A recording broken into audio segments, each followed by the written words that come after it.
도쿄올림픽이 2021년 7월 23일 개막으로 잠정 연기되면서 일본 당국은 방역 태세로 급 전환하며 대응에 나섰습니다. 소극적인 자세로 일궈내오던 화를 키운다는 비판과 함께 명확하지 않은 정부 정책이 한국 대응과 신랄하게 비교되면서 아베 정권은 한국처럼 못할 게 뭐가 있느냐며 대일본 제국의 의료 수준이 어떤지 보여주겠다면서 팔을 걷어붙였습니다. 그러나 이러한 당국의 의지는 초반부터 난항에 부딪혔습니다. 상대방에 대해서 피해를 주는 것이라면서 동선 정보를 꺼리는 도쿄 시민들의 비협조가 심각하다고 산케이 신문은 전하고 있습니다. 한국의 민폐라는 개념과 비슷한 일본의 이웃에 대한 사생활 참견이 역학조사를 하는 데 큰 장벽으로 대두되고 있는 것입니다. 지금 도쿄 변화가는 폭증하는 확진자로 인해서 긴장이 증폭되는 상황인데 이것은 경계의 큰 구멍으로 이어질 수 있다고 분석되고 있습니다.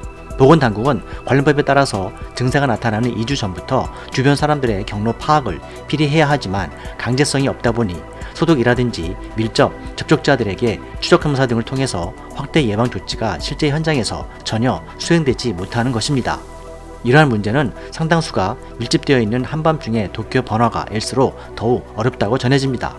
다른 나라들과 마찬가지로 일본도 콘서트홀, 고령자 센터, 병원, 헬스클럽 등 뿐만 아니라 고급 가게들에서 감염이 확인되었지만 감염자들은 어느 누구도 누구와 식사를 했는지 등을 조사하면 동석자나 식당에 폐를 끼치는 것이므로 밝힐 수 없다고 주장하는 것입니다.